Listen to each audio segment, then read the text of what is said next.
네, 오늘 말씀 나누겠는데요. 오늘 열매들 헌신주일이어서요. 오늘 성경 봉독 이신엽 형제님께서 성경 봉독해 주시겠습니다.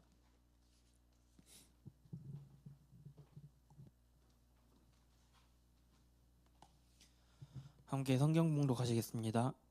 출애굽기 20장 17절 말씀입니다. 내 이웃의 집을 탐내지 말라. 내 이웃의 아내나 그의 남종이나 그의 여종이나 그의 소나 그의 낙이나 물은 네 이웃의 소유를 탐내지 말라. 아멘. 아멘. 네, 감사합니다. 오늘 뜰 헌신 주간 귀한 뜰의 헌신이 감사하고 우리 신엽 형제가 오늘 대강절이라고 늘 의상 하나하나도 다 신경을 쓰거든요. 그래서 산타 할아버지처럼 크리스마스 느낌 빨간색이지만 사뭇 오징어 게임이 생각나는 거기 나오는 군인이 아닌가 이런 생각이 들면서 우리의 패션에 좀 실패한 것이 아닌가 그런 생각을 합니다. 그럼에도 불구하고 다행인 건 오늘 본문이 요즘 계속 짧았는데 조금 길어서 다행이에요. 예를 들면 나와서 그냥 살인하지 말라 하고 들어갔으면 뭐 엄중했을 텐데 그래도 조금 길게 봉독을 잘 해주셔서 감사합니다. 오늘 본문 같이 다시 한번 읽어볼까요? 출애굽기 20장 17절 말씀 함께 읽겠습니다. 시작. 내 이웃의 집을 탐내지 말라. 내 이웃의 아내나 그의 남종이나 그의 여종이나 그의 소나 그의 낙이나 물은 내 이웃의 소유를 탐내지 말라. 아멘. 따라해 봅시다. 탐내지 말라. 오늘 탐심과 탐욕이 십계명의 마지막 계명까지 왔습니다. 그간 우리는 10주 동안 십계명에 대해서 나누었습니다. 십계명은 하나님의 강요요, 요구요, 명령요, 잘 지키나 못 지키나 하나님 벼르고 있는 하나님께서 우리를 향한 통제가 아니고요. 하나님의 사랑이 절절히 느껴지는, 우리를 얼마나 사랑하시는지 우리를 사랑과 자유 안에 살아갈 수 있도록 우리를 부르시는 하나님의 마음이 담겨져 있음을 나누었습니다. 그렇죠? 그런 하나님의 사랑을 느끼셨죠? 네, 그 사랑을 오늘도 배우고 또 하나님 나라가 얼마나 내 삶은 아름답고 우리의 삶을 아름답고 온전하게 하는지 같이 사모함으로 그 법을 하나님 사랑함으로 지키기를 결정하는 이 십계명 나누는 말씀 기간 또 여러분의 삶이 되어지기를 소원합니다. 오늘 드디어 제가 약속한 대로 복습을 좀 했으면 좋겠습니다. 1계명에서 4계명까지는 누구에 관한 계명? 하나님을 향한 대신 관계의 계명. 5계명부터 마지막 10번째 10계명까지는 대인 관계, 인간과의 이웃과의 관계의 계명을 말하였습니다. 첫 번째 계명이 뭐였죠? 네, 나 외에는 다른 신을 내게 두지 말라. 우리 집사님이 일부러 틀리신 것 같아요. 우상은 두 번째입니다. 네, 나 외에는 다른 신을 내게 두지 말라. 저를 보면서 웃으시기만 하는 분들이 계세요. 네, 그러면 안 됩니다. 1계명 나 외에는 다른 신을 내게 두지 말라. 이 얘기의 전제는 뭐죠? 우리는 누구나 신을 만든다는 거예요. 하나님 아니면 다 다른 하나님이 있다. 그렇지만 이 말씀을 통해 무엇을 나누었죠? 다른 신의 손을 잡는 것은 유괴범과 같다. 그 손을 떨쳐버려야 된다. 그것은 우리를 파괴할 것이다. 우리를 위한, 우리를 사랑하시는 아버지 손을 잡자. 우리 주님만의 손을 잡을 수 있는 저 여러분 됐으면 좋겠습니다. 두 번째 계명은 뭐였죠? 너를 위하여 새긴 우상을 만들지 말라. 우상을 만들지 말라. 근데 여기서 보면 우상 숭배하는 게 다른 신 아닙니까 하겠지만 이거 엄밀히 좀 조금 다르죠. 우상은 내가 그린 하나님이에요. 하나님을 섬긴다고 하면서 금송아지처럼 섬기는 사람이 있어요. 하나님 나에게 복 주시는 분, 내 삶 잘 되게 하시는 분, 그 위에 내가 있는 거죠. 하나님을 내 틀로 만들어진 신으로 만들어 놓고 그러지 않으면 삐지고 그러지 않으면 신앙생활 안 하고 그러면 오케이 괜찮네요 하면서 자기 입맛에 따라 규정하여 만든 하나님이 우상인 거예요. 여러분, 하나님을 우리 마음의 틀에 내가 만든 이미지로 규정할 수 없습니다. 그분은 높고 크신 분이십니다. 우리가 다 할 수 없어요. 그분의 이미지를 내 왜곡된 생각들로, 나의 상처에 기인한 것들로 만들어가지 마십시오. 그러면 우리 마음에 하나님 이미지를 뭘로 새길 수 있다 그랬죠? 따라합시다. 예수 그리스도. 유일한 하나님의 형상 대신 예수 그리스도를 우리 마음에 새기는 거예요. 그분을 보면 하나님을 제대로 섬기는 거예요. 예수님이라면 어떻게 하셨을까? 늘 생각하면서 순종할 수 있는 저 여러분 됐으면 좋겠습니다. 세 번째는 뭐였죠? 망령되게 부르지 말라. 함부로 부르지 말라는 거예요. 함부로. 종교적으로 형식적으로 부르지 마십시오. 네. 오늘 동현 형제가 대표 기도할 때 참 좋았어요. 그 모든 수식어를 어떤 수식어로도 다 할 수 없는 하나님. 이게 저는 결코 종교적으로 들리지 않았거든요. 정말 맞는 말이거든요. 그러니까 하나님의 이름을 알지도 못하면서 괜히 형식적으로 부르는 거 하나님 함부로 부르는 거예요. 또는 하나님 계신데 믿음이 없어서 부르지 않는 것도 하나님 가볍게 여기는 거예요. 여러분, 우리에게는 우리가 기도하고 바라볼 전능하신 하나님 아버지, 그 이름값을 하시는 분이 계신 줄 믿습니다. 그분을 찾는 게 그분을 함부로 여기지 않는 거예요. 주님께 기도하며 자녀된 권세를 사용할 수 있는 저 여러분 됐으면 좋겠습니다. 그 다음에 그분의 이름과 능력과 성품을 알고 불러갈 수 있는 저 여러분 되어지기를 소원합니다. 네 번째는 뭐였죠? 안식일을 기억하여 거룩히 지키라. 참 이게 재밌었죠? 안식일은 뭐죠? 쉬는 날이에요. 쉬는 날을 구별해서 지키라는 거예요. 오늘날 사람들이 쉽니까 안 쉽니까? 안 쉬어요. 왜 못 쉽니까? 내가 조금이라도 하루라도 쉬면 돈 못 벌고 못 살 것 같거든요. 그렇지만 이 안식일을 지킨다는 것은 그런 의미에서 너무나도 엄청난 신앙의 행위인 거예요. 내가 쉬어도 하나님이 나를 공급하셔. 내 계획대로 되는 게 아니라 하나님이 내 삶의 주관자죠. 이 놀라운 신앙 안에서 쉬어도 됩니다. 옆 사람 보면서 예배하며 쉽시다. 예, 좀 쉬세요. 주일에는 좀 쉬세요. 쉬면서 하나님을 누리고 내 삶을 공급하시고 인도하시는 주님을 믿음으로 이 자리에 와서 나아갈 때 주께서 대신 싸우시고 주께서 우리 가정을 여시고 주께서 우리 삶을 인도하시는 줄 믿으시기 바랍니다. 자, 이제 대인관계가 나왔죠. 대인관계라는 첫 번째, 다섯 번째 계명은 뭐였죠? 내 부모를 공경하라. 예. 하나님의 하나를 보면 열을 알아요. 보이는 부모 공경하지 않으면서 나 하나님 공경해요, 하나님 경외해요, 하나님 무겁게 여겨요. 말이 돼요 안 돼요? 안 돼요. 하나님 그렇게 보신다는 거예요. 하나님은 질서의 하나님이세요. 그래서 특별히 부모 공경을 예를 들면서 권위에 순복하라고 했어요. 하나님이 손 윗사람을 우리에게 주셨어요. 그가 목사든 교사든 직장 상사든 권위에 순복하는 질서 안에서 하나님께서 우리와 자신의 위치를 분명하게 하셨어요. 그 안에 있을 때, 그 바운더리 안에 있을 때 우리는 자유하다. 이 생각들을 기억하고 부모를 공경하고 권위에 순복할 수 있는 저 여러분 됐으면 좋겠습니다. 여섯 번째부터는 저는 사실 너무 부연 설명이 없기 때문에 더 임팩트가 있다고 생각하거든요. 한번 그 구구절절한 하나님의 감정을 우리가 느껴볼까요? 계속 설명했어요. 안식일 때는 이렇게 하고 엿새 동안 내 힘싸 일하고 일곱째 날은 남종이나 막 그러고 부모를 공경해라, 내가 준 땅에서 내 생명의 길리라 하는데 여섯 번째 계명부터 갑자기 어떻게 하죠? 하나님이 매우 명료하게 단순하게 단조롭게 말씀하시죠. 그러나 무게가 있는 거예요. 살인하지 말라, 간음하지 말라, 도둑질하지 말라, 거짓 증거하지 말라. 더 와닿는 줄 믿습니다. 사람과의 관계의 존엄성, 사람들 함부로 죽이지 말고 나처럼 소중하다는 의식, 내게 주신 성이라는 결혼이라는 바운더리 안에서 누리고 즐기며 살아가라는 나의 삶의 자리, 그리고 도둑질하지 말고 거짓말하지 않으면서 다른 사람들 함부로 여기지 말고, 특별히 이 거짓 증거, 도둑질하지, 거짓 증거하지 말라는 부분에 있어서는 내가 너무나도 나를 포장하는 거짓들, 무화과 나뭇잎으로 나를 높아 보이려고 하고 또는 내 두려움이 드러날까봐 포장하는 거짓들 앞에 하나님 앞에 어떻게 하자? 진실되자. 아멘. 하나님 앞에 진실해도 됩니다. 주님이 우리를 가죽옷으로 덮어주시고 우리를 수용하시고 나를 괜찮은 사람으로 여기시고 그 앞에 우리는 당당하고 진실된 용기를 갖고 이 거짓이 만무한 세상 속에서 살아갈 수 있을 줄 믿습니다. 자, 이 모든 계명은 제가 가만히 보니까요, 우리 삶의 기준을 주더라고요.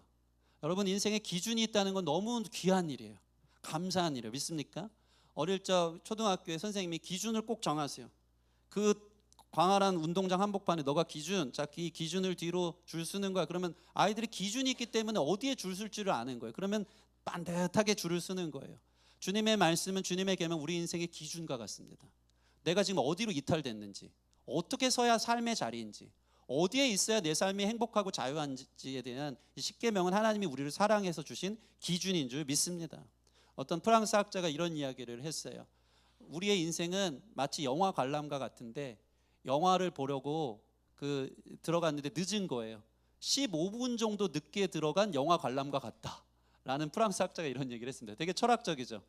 자, 영화를 보러 가야 되는데 15분 늦게 들어가요. 그러면 스토리를 알아요, 몰라요? 몰라요. 누가 주인공인지, 얘기가 어떻게 흘러가는지 너무 혼돈 속에 있는 게 우리 인생이 이와 같다는 거예요. 저는 전적으로 동의합니다. 하나님을 알지 못하잖아요. 주님의 계명이 없잖아요.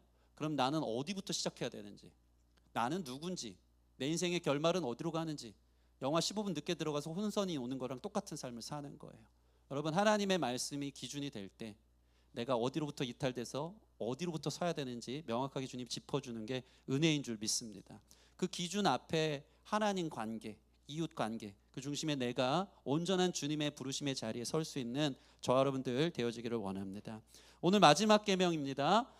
탐내지 말라. 이 탐심과 탐욕에 관한 말씀입니다. 사실 이 마지막 계명은 하나님이 문을 닫듯이 마지막 마무리하면 결론이라 할 수 있습니다. 왜냐면요, 탐심이 사실 오늘 십계명의 모든 부분에 저촉되는, 전부 다 영향력을 미치는 죄목이기 때문입니다.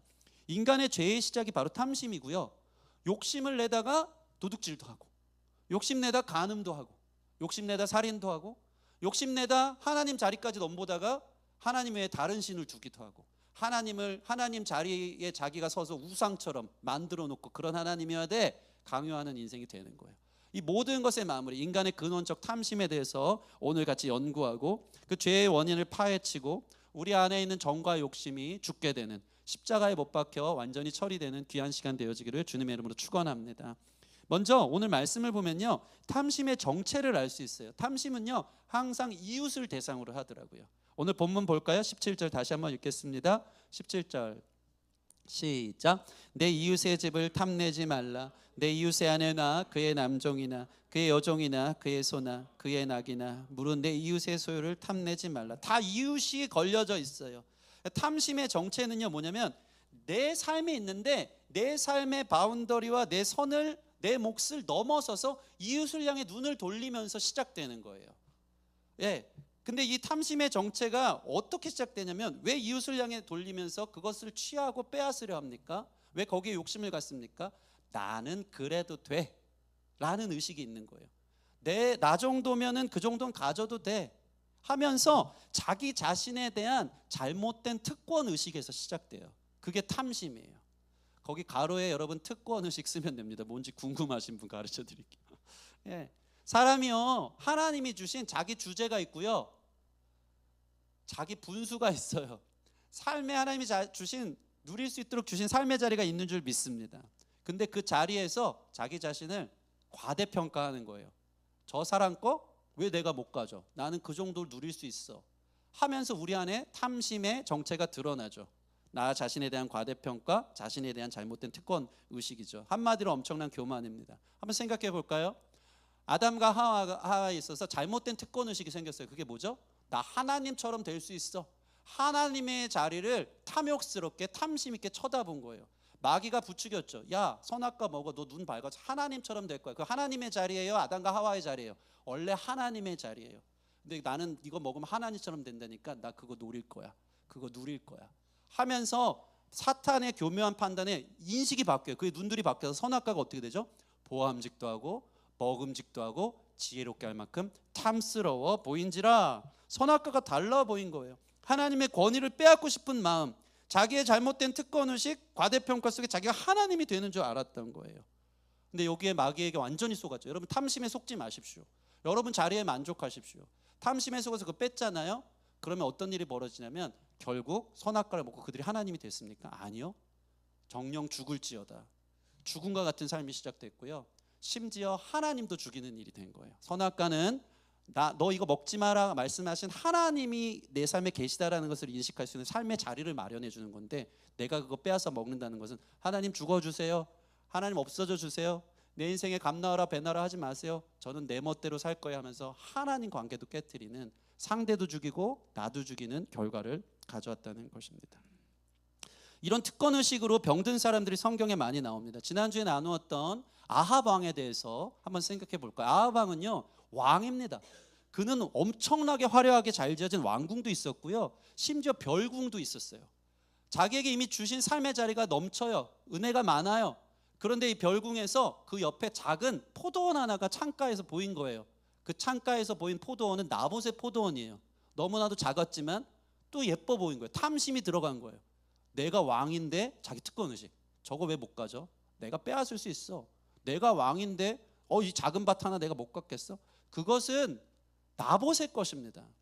여러분, 탐심은요, 나의 자리와 하나님의 자리를 잘 규정하고 딱 정해놔야 되는데, 하나님 것은 하나님 것, 나봇 것은 나봇, 나는 왕으로서 왕의 것인데 이게 다 벗어나는 거예요. 그래서 남의 것까지 내 것처럼 취하려고 하는 그 욕심 충만한 사람의 모습이라는 것이죠.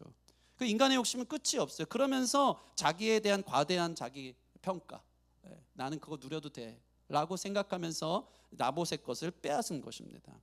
우리 다윗 왕도 여러분 생각해 볼까요? 다윗 왕도 엄청나게 많은 것을 하나님께 허락해 주셨습니다. 그는 중년에 어떻게 보면 엄청난 성공을 이루었죠. 왕국을 세우고 자신이 왕이 됐고 위대한 왕이 됐고 부하들이 엄청 존중했습니다. 존경했습니다. 왕이니까 당신은 전쟁을 더 이상 나가지 마세요. 그 자리를 지켜주세요. 가서 괜히 다치기라도 하면 큰일 납니다 하면서 이 요압 장군 같은 사람은 우리가 전쟁 나갈 테니까 왕은 왕궁을 지켜주십시오. 근데 왕 지켜주시라는 그 말에 다윗이 특권 의식이 생겨. 아, 나 왕이지. 아, 나 놀아도 되는구나. 내 마음대로 갖고 싶은 거 다 가져도 되는 거. 내가 왕인데 내가 열심히 지금까지 살았는데 왜 그걸 못 가져 하면서 다른 사람의 자리까지 범하기 시작하죠. 그게 뭐죠? 우리아의 아내, 내 이웃의 아내를 탐내기 시작한 거예요. 그 탐심의 깊은 정체에는 자기 특권의식, 잘못된 특권의식이 있어요. 저거 내가 뺐으면 뭐 문제돼? 난 가질 수 있어 라는 교만 속에 우리아의 아내를 빼앗는 죄를 범한 것입니다. 선을 넘은 거죠. 이러한 왕을 향해 1년 후에 선지자 나단이 와서 그 왕의 죄를 지적하는데요, 정확하게 그의 탐심을 지적하더라고요. 네 것이 있고 남의 것이 있는데 네 안에서 누리지 못하고 남의 것을 빼앗은 너는 죄인이다 라고 나단이 지적합니다. 한번 찾아볼까요? 사무엘하 12장 5절에서 1절에서 5절 말씀 앞에 있습니다. 같이 읽어볼게요. 사무엘하 12장 1절 5절 시작. 나단을 다윗에게 보내시니 그가 나에게 가서 그에게 이르되 한 성읍에 두 사람이 있는데 한 사람은 부하고 한 사람은 가난하니 그 부한 사람은 양과 소가 심히 많으나 가난한 사람은 아무것도 없고 자기가 사서 기르는 작은 암양 새끼 한 마리뿐이라. 그 암양 새끼는 그와 그의 자식과 함께 자라며 그가 먹는 것을 먹으며 그의 잔으로 마시며 그의 품에 누움으로 그에게는 딸처럼 되었거늘 어떤 행인이 그 부자에게 오매 부자가 자기에게 온 행인을 위하여 자기의 양과 소를 아껴 잡지 아니하고 가난한 사람의 양 새끼를 빼앗아다가 자기에게 온 사람을 위하여 잡았나이다 하니 다윗이 그 사람으로 말미암아 노하여 나단에게 이르되 여호와의 살아계심을 두고 맹세하노니 이 일을 행한 그 사람은 마땅히 죽을 자라. 지금 나단이 뭐라고 지적하는 거예요? 부한 사람이 있었고 가난한 사람이 있었다. 부한 사람이 이미 가진 게 많은데 양과 소가 심이 많은데 가난한 사람에게는 작은 암양 새끼 하나뿐인데 이 부한 사람이 손님 왔다고 자기 것 잡아다가 바친 게 아니고 그 암양 새끼 하나밖에 없는 자기 딸처럼 키운 너무나도 애지중지한 그것마저 뺏어서 자기 것처럼 취해서 손님 대접을 했다는 거예요. 이미 자기 것이 있는데 있는 사람이 더 뺏었다는 거예요. 그 탐심이 너를 죽게 할 것이다. 그게 너의 죄다 라고 고백하고 있는 겁니다. 여러분, 우리 삶이 하나님이 재단하여 주신 시편 말씀 보면 실로 아름다운 구역, 삶의 자리가 있음을 믿으시기 바랍니다. 마찬가지로요, 내 이웃에게도요, 그 사람 동등하게 그 삶의 자리를 하나님이 바운더리를 주셨어요. 안전한 삶의 자리, 그 사람의 소유, 그 사람 삶의 정체성, 그 사람의 관계들이 있다는 것입니다. 근데 그거를 내가 빼앗아도 된다는 나만의 잘못된 이 특권 의식을 버려야 됩니다. 우리 안에 이런 특권 의식, 탐심들이 생길 때가 있어요. 언제 생기는지 아십니까? 난 더 가져도 돼? 내가 많이 섬겼으니까. 난 더 목소리 크게 내도 돼? 내가 많이 헌금했으니까. 또 우리 삶의 여러 부분들을 찾아볼 수 있습니다. 어떤 중년의 40대가 넘어선 사람이 자기가 열심히 살았다는 거예요. 그거에 대한 자기 특권의식이 생긴 거예요. 내가 이 정도 열심히 살았으면 이제 재미삼아 바람 좀 펴도 돼. 잘못된 생각들을 하기 시작하는 거예요. 좀 놀아볼까? 내 안에 그런 특권의식이 생기면서 내가 이 정도 큰 소리도 못 내? 권위 욕심도 생기는 거예요. 어떤 사람은 자녀를 위해서 내가 이만큼 헌신하여 키웠기 때문에 자녀에 대한 특권의식으로 자녀의 삶의 자리를 자기 걸로 여겨요. 그래서 자녀를 자기 욕심을 이루기 위한 도구화하죠. 그러면서 탐심을 자녀에게 부리는 겁니다. 이 모든 것이 그 삶의 자리를 침해하는 죄의 원인이 되어지는 겁니다. 제 개척교회하고 여러분 많은 부부들을 봤는데 참 쉽지 않은 부분인 것 같아요. 사람이 자기 자리가 생기잖아요. 그러면 특권의식이 생겨요. 교만해져요. 그러면서 입심이 세집니다. 그러면서 내가 이만큼 했기 때문에 이 정도는 해줘야 되지 않겠어. 목사든 성도든 다 똑같을 때가 있다는 겁니다. 그래서 많이 헌신하는 사람일수록 뭘 조심해야 된다고요? 섭섭마귀. 섭섭마귀. 왜 나 안 알아주지? 내가 이렇게. 여러분 거기에 속지 마세요. 그 잘못된 특권 의식이에요. 여러분 은혜로 살아가는 줄 믿으시기 바랍니다. 은혜로 섬기는 거예요. 그냥 감사한 거예요. 불러주신 주님의 은혜, 예배하는 그 자체, 감사해서 헌금하고 감사해서 헌신하고 감사해서 봉사하는 거잖아요. 맞습니까? 그러니까 누구 알아주라고 합니까? 내가 이 정도 했는데 왜 안 알아줘? 내 개척 1등 공신인데 내 목소리 크게 내서 왜 내 의견 안 따라줘? 다 삐질 준비가 되어 있는 것. 다 잘못된 탐심이에요. 다 특권 의식. 근데 다 이렇게 시험 들어서 가더라고요. 다 이렇게 조금 좀 하면 안 알아줬다고, 내 자리 침범했다고. 그렇죠? 여러분 자리 아닙니다. 이 탐심을 여러분 못 박으시기 바랍니다. 다 삶의 자리에 있고 하나님의 것이에요. 교회는 또 우리의 삶에 그 사람의 것이 있는 거예요. 이 탐심의 정체를 바로 알아서 내 안에 스물스물 올라오는 그 교만들을 꺾어버리시는 저와 여러분들 되어지기를 원합니다. 근데 탐심이요, 되게 무서운 게 탐심이 전이 되죠. 탐심의 전이 과정이 있어요. 탐심이 생명이 있어요. 탐심이 활동합니다. 탐심이 엄청난 확장 속으로 빠르게 자라요. 성경에 이렇게 나와 있어요. 야고보서 1장 15절 같이 읽겠습니다. 야고보서 1장 15절 말씀 시작. 욕심이 잉태한즉 죄를 낳고 죄가 장성한즉 사망을 낳느니라. 욕심은 사실 중립적 표현이긴 합니다. 사람에게 욕심을 하나님 주셨어요, 안 주셨어요? 주셨어요. 공부 잘하고 싶은 욕심, 성공하고 싶은 욕심, 거룩한 욕심, 일종의 디자이어, 갈망이죠. 추구죠. 또 우리 안에 하나님이 욕구도 주셨어요. 생존 본능을 위한 식욕도 주시고, 그죠? 수면욕도 주시고, 당연한 갈망일 수 있어요. 그런데 성경에서 얘기하는 욕심은 대부분 그리드해서 탐심, 욕심은 내 안에서 시작되는 어떤 욕구라면 탐심은 다른 사람의 것까지도 내가 취하고 싶어하는 잘못된 마음인 겁니다. 여기서 얘기하는 욕심이 잉태한 적은 바로 이 탐심을 얘기해요. 부끄러운 욕심, 해로운 욕심인 겁니다. 우리 안에 이 탐심이 있어요. 근데 이 전이 과정을 보세요. 말씀 다시 띄워주시면 욕심이 잉태란대요. 욕심이 아이를 낳아요. 아이를 낳으면 누굴 낳아요? 그 이름이 죄를 낳는데요. 욕심이 아이를 낳으면 죄를 낳고요, 죄가 가만히 있지 않고 어떻게 해요? 장성해요. 그리고 욕심의 손주를 낳아요. 그게 누구죠? 사망. 한 가족이에요. 되게 무서운 거예요. 내 안에 탐심이 시작되면 죄가 나와요. 죄가 장성해져 다 죽여요. 이게 죄의 결론이에요. 탐심의 끝은 사망입니다. 실제로 여러분 보세요. 탐심을 가진 모든 사람들이 아담과 하와도 결과적으로 하나님 자리를 넘봤다가 자기도 죽고 하나님도 죽였어요. 아하방 같은 경우 나봇의 포도원을 취할 때 욕심이 생기니까 죄가 나아졌어요. 어떤 죄죠? 거짓말로 이 나봇이 하나님을 욕했다고 거짓 증인 2명 세우잖아요. 거짓 증명이 2명 와가지고 이 사람이 하나님을 욕했다고 하면서 그 자리에서 돌로 쳐 죽입니다. 나봇의 포도원을 뺏기 위한 탐심으로. 그래서 거기에 거짓말죄, 살인죄가 가중돼요.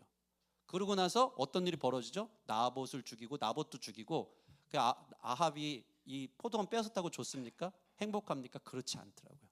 끝이 없고요. 엘리야가 와서 그의 죄를 지적할 때 이걸로 인해서 너도 죽게 생겼다라고 이야기하더라고요. 한번 볼까요? 열왕기상 21장 20절 말씀. 21장 20절 같이 읽겠습니다. 시작. 아합이 엘리야에게 이르되 내 대적자여 내가 나를 찾았느냐 대답하되 내가 찾았노라. 내가 내 자신을 팔아 여호와 보시기에 악을 행하였으므로. 자, 따라해 봅시다. 내 자신을 팔아. 네. 이 탐심이라는 것은요, 내 생명과 내 영혼을 내가 갖고 싶어하는 그거에 팔아 넘기는 거랑 똑같아요. 다시 얘기해서 내게 누리고자 주신 하나님의 삶의 자리와 생명과 은혜가 있는데 그거 하나 꽂히잖아요. 그럼 이 자리를 다 파괴해요. 이게 감사한 줄 몰라요. 그냥 여기에 꽂혀요. 그래서 내게 있는 거 보지 못하고 난 왜 이게 없지? 난 왜 이게 부족하지? 하면서 자기의 인생 자체를 파괴하는 거예요. 그래서 탐심은 영혼을 거기에 파는 거예요. 그 물건에, 그 소유에, 그 갖고 싶은 것에. 거기에 자기 인생을 팔아버려요. 그래서 탐심은 무서운 거예요. 그래서 탐심은 성경 보면 우상숭배라고 얘기해요. 탐심은 우상숭배, 절대 소원이라는 거예요. 나 그거 없으면 죽을 것 같아. 그게 내 하나님이 돼. 나의 절대 숭배 대상.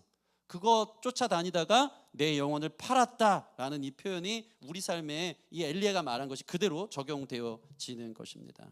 여러분, 우리가 집착하는 것, 그것은요 사실은요 우리를 파괴하고 상대도 죽이고 우리도 죽인다는 것을 기억하시기 바랍니다. 우리가 갈망할 분은 오직 하나님 한 분이심을 믿으시기 바랍니다. 자, 그렇다면 끝으로 이 탐심을 이겨낼 수 있는 2가지 비결을 좀 나눠드리겠습니다. 첫째는요, 소유보다 관계를 소중하게 여기세요. 아멘. 소유는 뺏고 싶거든요. 저 사람을 나의 소유물로, 어떤 물건으로, 그 이웃의 자리를 그가 가진 것을 내 소유물로 갖고 싶은 탐심이 생겨요. 그렇지만 그것보다 더 중요한 게 관계다. 하나님은 언제나 우리를 관계로 부르셨다. 우리의 이웃의 관계가 있고 하나님의 관계가 있다. 이 관계를 소중히 여기면요 소유물로 보지 않기 때문에 탐심이 생기지 않습니다. 만약에 아하방이 나봇을 자신 나라의 백성인 관계로 봤다고 생각해 보세요. 내가 아껴주고 잘 다스리고 이끌어줘야 될 사람으로 봤다면 나봇을 함부로 대하지 않았겠죠. 그냥 나봇을 그것으로 여긴 거예요. 저거 내가 가져도 되는데, 내 소유물로 여긴 거예요. 거기서 탐심이 시작된 겁니다. 여러분, 먼저 관계를 생각하는 저와 여러분 됐으면 좋겠습니다. 관계를 소중히 여기면요, 이웃의 것을 탐내지 않고 살인도 안 하고 간음도 안 하고 도둑질도 안 하고 거짓말도 안 하고 내 이웃을 내 몸과 같이 사랑하는 존재가 되는 줄 믿습니다. 여러분, 아브라함 같은 사람은요, 자기의 소유보다 관계를 정말 소중하게 생각했어요. 거기서 탐심이 물러가는 것을 보게 됩니다. 자, 아브라함의 관계 중에 조카 롯이 있었어요. 삼촌을 따라와서 조카 롯은 사실 아브라함 덕 봤죠. 아브라함 덕분에 복을 받고 갑부가 됐어요. 근데 자기들의 소유물들이 막 많아진 거예요. 땅도 커지고 양과 소가 심이 많아진 거예요. 그때 아브라함이 조카 롯과 소유물을 갖고 탐심을 갖고 이거 내 거야, 저것도 내 거야 했습니까? 그러지 않습니다. 어떡하죠? 조카 롯과의 관계를 소중히 여겨서 먼저 선대를 합니다. 롯에게 와서, 롯아, 우리 소유물이 너무 많고 너의 목자들과 우리 목자들이 좀 싸움이 나니까 우리 관계 소중하지 않냐?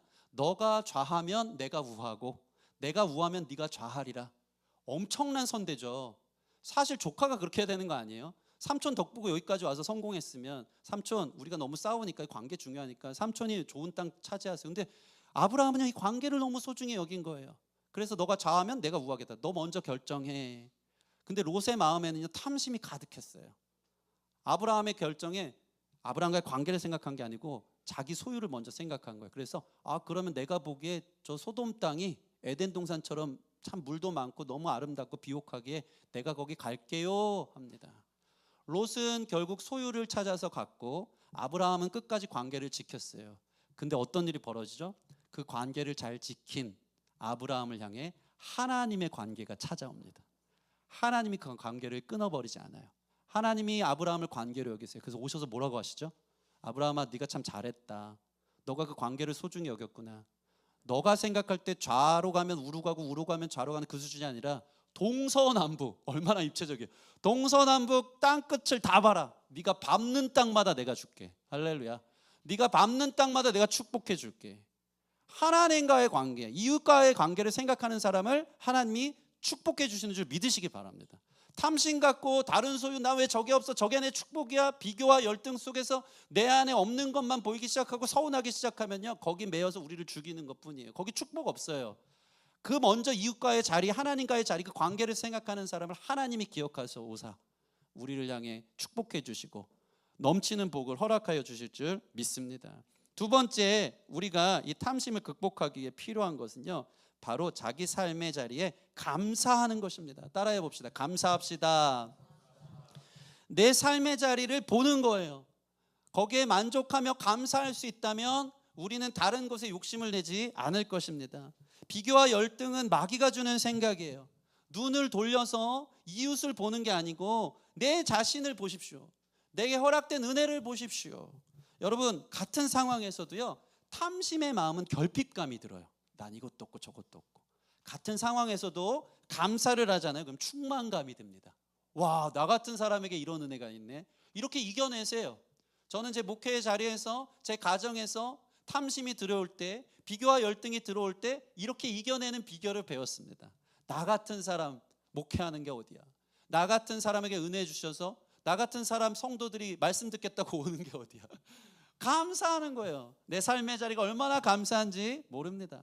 다른 사람의 아내를 보지 않고 우리 아내를 보면서 우리 아내처럼 예쁘고 사랑스럽고 이런 아내가 어딨어? 목회를 이렇게 돕는 아내가 어딨어? 그 생각하면 벅차고 감사한 거예요. 그러면서 또 만족하는 비결이 있어요. 그게 뭔지 아십니까? 막상 보니까요, 여자는 다 똑같긴 하더라고요. 그러니까 그 여자, 이웃 여자나 다 죄인이고요.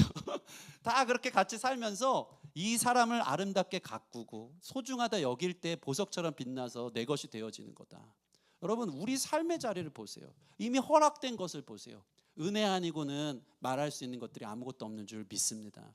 여러분 된 게 은혜예요. 그럼 거기서 감사가 시작되면요, 다른 게 보이지 않아요. 여러분, 아담과 하와가 자기에게 허락된 거 봤어 봐요. 평생 누리고도 남을 만한 동산 모든 실과를 임의로 먹대. 임의로 먹는 게 뭐예요? 네 맘대로 먹으라는 거예요. 그 동산 모든 나무 다 뜯어 먹는데도 평생이 걸렸을 것입니다. 근데 탐심이 들어오니까 그 하나 금한 거. 왜 우리는 그런지 모르겠어요. 그 선악과 먹지 말라는 거 하나에 눈이 커져서 섭섭해지고 막 부럽고 그 자리를 침범하고 싶고 내 자리는 없는 거 투성이고. 여러분, 신앙은요 태도입니다. 하나님 앞에 대한 거룩한 반응이에요. 여러분에게 이미 주신 것을 볼 때. 그래서 복음은요 우리를 엄청나게 늘 일깨워줍니다. 복음은요 내가 교만할 때, 내가 다른 사람에 대한 잘못된 특권을 주고 나 저것도 가져도 될 만한 자격이 있어라고 생각할 때 복음은 뭐라고 얘기하죠? 너가 어떤 죄인이었는지를 보게 하죠. 내가 주님 은혜 아니면 살 수 없다 말씀하시는 것이죠. 그 은혜 앞에서 우리 자신의 형편과 처지 안에 허락된 모든 것들을 보며 감사를 선택할 수 있는 저와 여러분들 되어지기를 원합니다. 모든 것이 더 누릴 자격이 있는 나를 향한 결핍감에서 넘어서서 나란 사람에게 허락된 벅찬 삶의 자리에 대한 충만감이 여러분 안에 감사함으로 설정되고 결정되어지기를 소원합니다. 여러분, 우리 삶에 주신 하나님의 자리는 실로 아름답습니다. 내 삶이 1달란트밖에 없다고 비교하는 사람들이 있을 거예요. 1달란트도요 평생 지지고 볶고 살아도 넘칠 만한 하나님 주신 놀라운 재능이고 기회고 시간이라는 것을 기억하십시오. 그거 잘 활용해서 하나님의 칭찬도요 너 왜 1달란트밖에 없어, 너 왜 2달란트밖에, 그렇게 보신 적이 없어요. 그거 갖고 비교 열등하지 마세요. 나는 왜 큰 목회 못하고, 왜 나는 작게 살고, 나는 뭐 성공 못하고, 왜 나는 이 지경이고 이런 삶 속에 살까, 비교하지 마세요. 하나님이 주신 삶의 아름다운 자리인 줄 믿습니다. 거기서 하나님의 결과는 뭘로 보신다고요? 너가 그 과정 속에서 얼마나 그 안에서 열심히 살아내서 열매를 남겼는지 보시지, 얼만큼 너가 출발이 이랬는데 그걸 얼만큼 남겼는지 보시지 않는다는 겁니다. 1달란트라도 감사할 수 있는, 그 안에서 만족하고 충족감으로 충만감으로 살아갈 수 있는 저와 여러분 됐으면 좋겠습니다. 큰 집에는 금그릇도 있고 은그릇도 있고 나무그릇도 있고 질그릇도 있다고 하나님 말씀하세요. 내가 질그릇 같은 존재로 생각하면서 열등감, 비교감, 탐심 속에 하나님 나는 왜 금그릇 아니에요 하는 사람이 있어요. 여러분 생각해 보세요. 금그릇은요 그냥 관망용으로 단스 안에 들어가서 쓰지도 않고 그냥 그렇게 있을 거예요. 근데 하나님이 제일 많이 쓰시는 그릇이 뭐라고요? 질그릇, 도자기 그릇, 흙으로 만든 그릇, 맨날 하나님 커피 드실 때 따라 먹는 인생. 그게 얼마나 값진 인생이에요. 하나님이 나의 삶을 질그릇으로 만드셨다면 그럴 만한 이유가 있고 거기에 충분히 감사하며 만족하며 너 질그릇이라서 하나님 맨날 만나 할 수 있는 저와 여러분들 될 줄 믿습니다. 자기 삶의 자리를 보시고 거기에 감사하며 만족하며 충만함을 느낄 수 있는 저와 여러분들 되어지기를 주님의 이름으로 축원합니다. 말씀 마치겠습니다. 오늘 대강정 첫째 주일인데요, 우리 예수님이 이 땅에 오심을 한번 생각해 볼까요? 예수님은요 소유보다 관계를 먼저 생각하신 겁니다. 할렐루야. 여러분, 예수님은 하늘의 모든 것을 가지고 계신 분이십니다. 근데 그 소유를 버리고 우리와의 관계가 중요해서, 나를 얻는 게 더 중요해서 그 소유를 모두 내려놓고 우리 위해 이 땅에 오신 참 좋으신 분인 줄 믿습니다. 이 관계 설정 안에서 하나님도 기쁘고 하나님도 살고 우리도 충만하고 우리도 감사하고 우리도 살 수 있기에 이 땅에 오신 예수님 기억하며 나의 삶이 소유보다 관계를 소중히 생각하고 나의 삶의 자리에 오신 그 주님 때문에 비교하지 않는 엄청난 감사와 엄청난 행복과 기쁨 속에 살아갈 수 있는, 탐심에서 자유로울 수 있는 저와 여러분 되기를 주님의 이름으로 축원합니다. 우리 같이 찬양하고 기도하는 시간 갖겠습니다.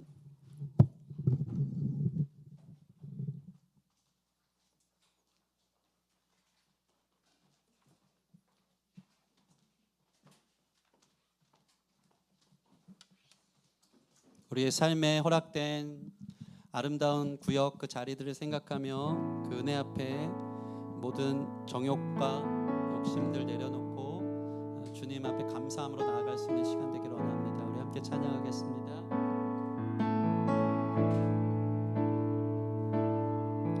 내가 누려왔던 모든 것들이, 내가 지나왔던 모든 시간, 내가 걸어왔던 모든 순간이 당연한 것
전할 수 있는 주권이 당연한 것 아니라 당연한 것 아니라 은혜여서 모든 것이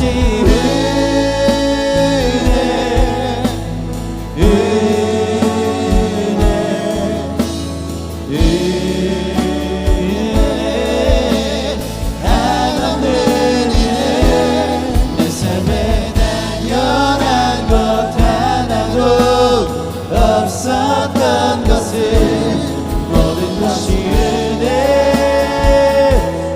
은혜여서 모든 것이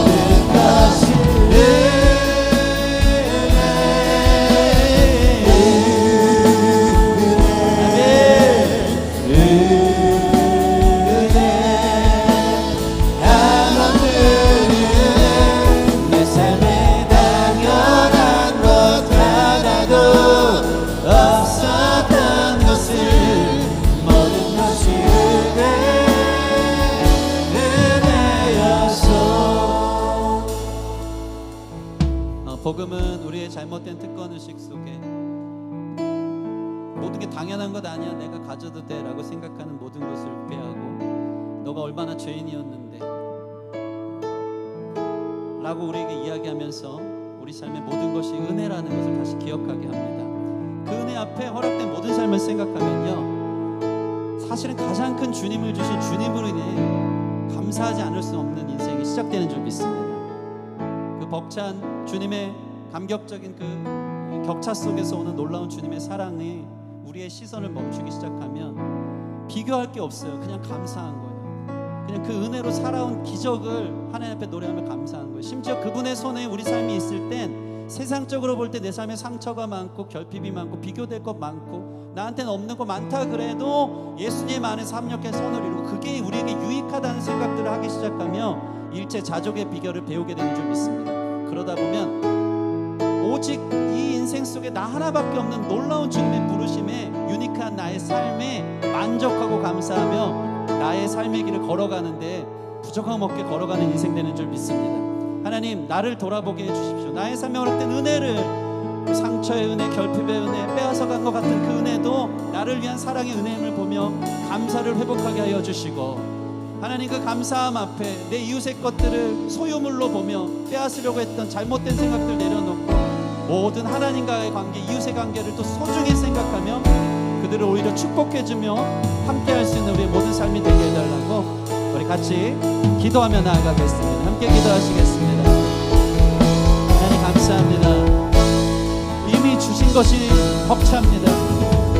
이미 누릴 것이 충만합니다. 주님 주신 은혜 앞에 내 임의대로 누리며 감사하며 열매 맺으며 살아갈 수 있는 삶의 자리들이 많기에 다른 것을 탐내며 거기에 내 영혼을 팔고 우상처럼 섬기며 그것 때문에 나 자신을 죽이고 다른 사람을 죽이는 인생들이 되지 않도록 주님, 탐심이라는 정과 욕심이 십자가에 처리되고 십자가 앞에 나를 사랑하시는 주님의 전부된 사랑으로 넉넉히 기름을 허락하여 주사 주님, 우리 삶이 자유롭기를 원합니다.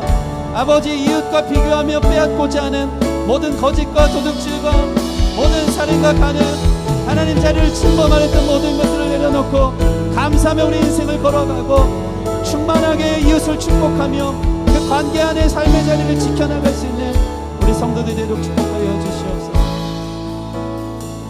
하나님, 주님의 은혜입니다. 모든 것을 주님이 우리에게 허락하여 주셨습니다. 가장 귀한 어린 양, 그 아들 대신 예수 그리스도 전부를 우리에게 주신 줄 믿습니다. 그 전부를 애지중지 우리의 전부인 것처럼 우리가 소유하고 아낄 때 비교 없습니다. 이미 충만한 감사와 은혜 가운데 내 자신이 있음을 보게 될 줄 믿습니다. 다른 데 시선을 돌렸던 잘못된 탐심들 내려놓기 원합니다. 충만한 은혜를 늘 기억하며 감사하고 이웃에 대한 소중한 관계들 내가 깨뜨리지 않도록 그들을 소유로 여기며 다 빼앗지 않도록 하나님 안에서 만족함 누리며 관계를 소중히 여겨 하나님 관계 안에서 날마다 축복의 통로로 하나님의 놀라운 축복을 받을 수 있는 우리 귀한 성도들 될 수 있도록 축복하여 주시옵소서. 아버지, 우리 삶의 십계명을 통해서 나의 삶의 자리와 기준들을 다시 정해 주시니 감사합니다.